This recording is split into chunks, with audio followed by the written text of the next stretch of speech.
کلام مقدس پرانے عہد نامہ میں سے دانیل نبی کی کتاب، اس کا 12واں اور آخری باب،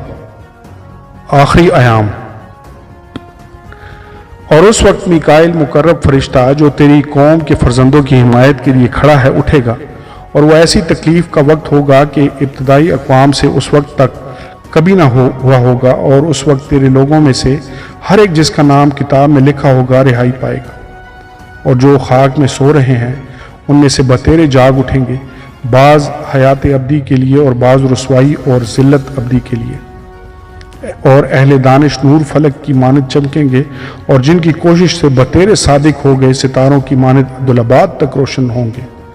لیکن تو اے دانیل ان باتوں کو بند کر رکھ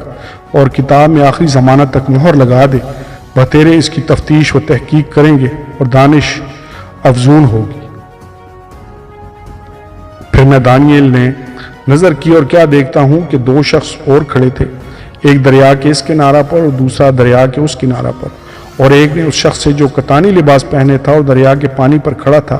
پوچھا کہ ان عجائب کے انجام تک کتنی مدت ہے؟ اور میں نے سنا اس شخص نے جو کتانی لباس پہنے تھا جو دریا کے پانی کے اوپر کھڑا تھا، دونوں ہاتھ آسمان کی طرف اٹھا کر حی القیوم کی قسم کھائی اور کہا کہ ایک دور اور دور اور نیم دور، اور جب وہ مقدس لوگوں کے اقتدار کو نیست کر چکیں گے تو یہ سب کچھ پورا ہو جائے گا۔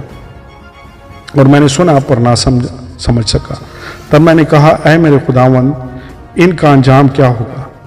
اس نے کہا اے دانیل تو اپنی راہ لے، کیونکہ یہ باتیں آخری وقت تک بند و سرب مہر رہیں گی، اور بہت لوگ پاک کیے جائیں گے اور صاف و براق ہوں گے، لیکن شریر شرارت کرتے رہیں گے، اور شریروں میں سے کوئی نہ سمجھے گا پر دانشور سمجھیں گے۔ اور جس وقت سے دائمی قربانی موقوف ہو جائے گی اور اجاڑنے والی مکروہ چیز نصب کی جائے گی، 1290 دن ہوں گے۔ مبارک ہے وہ جو 1335 روز تک انتظار کرتا ہے، پر تو اپنی راہ لے جب تک کہ مدت پوری نہ ہو، کیونکہ تو آرام کرے گا اور ایام کے اختتام پر اپنی میراث میں اٹھ کھڑا ہوگا۔ آمین اور آمین۔